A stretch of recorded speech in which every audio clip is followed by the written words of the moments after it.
Service, an act of helpful activity, help, aid, to do someone a service. This simple word is used so easily throughout the English language, but how often do we really think about what service means? My husband Matt is an example of someone who spends his life in service of others. Matt is not only a deputy sheriff, he is a SWAT team member and Army National Guard soldier. Grab a ticket and have a seat to catch a glimpse into the life of an American hero. It's 2007 and Matt has been deployed to Iraq. He's an armorer and can fix, maintain, and build weapons of all kinds for Special Forces units. His favorite is the minigun, as indicated by the smile on his face. He spends his days on convoys traveling from team house to team house across Iraq.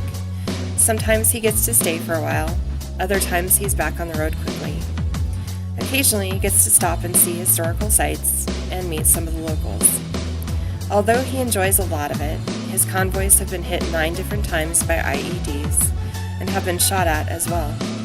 Fortunately for him and the guys he is with, no one is seriously injured.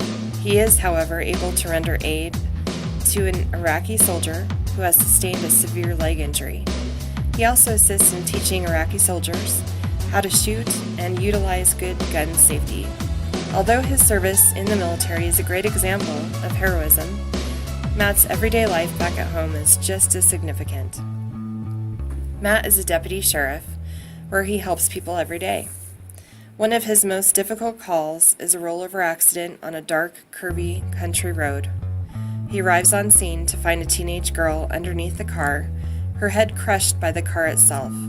He checks for a pulse and detects a very faint rhythm.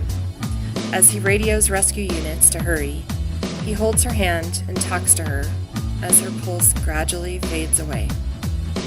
Matt knows there is nothing he can do to save her from this tragedy, but he is there for her in her final moments, ensuring she does not leave this world alone. In addition to being compassionate and caring, Matt has an ability to be focused and tactical as well. Matt's favorite part of police work is his position on the SWAT team. SWAT is an acronym for Special Weapons and Tactics. He participates in calls such as shootings, warrant services, barricaded subjects, drug busts, and hostage situations. The call that has the largest impact on him is the Aurora shooting. When he gets on scene, there is complete chaos, bodies and injured people everywhere. He and some other SWAT team members clear them all to make sure there aren't additional shooters, as they found an open door. Later, the SWAT team responds to the apartment, which has been rigged with explosives.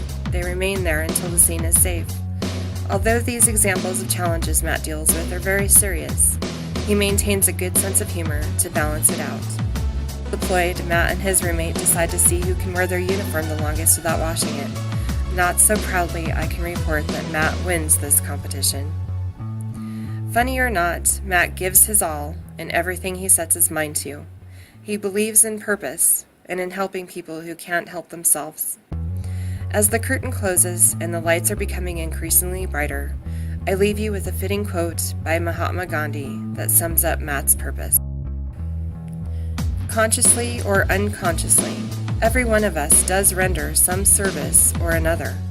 If we cultivate the habit of doing this service deliberately, our desire for service will steadily grow stronger, and it will make not only for our own happiness, but that of the world at large.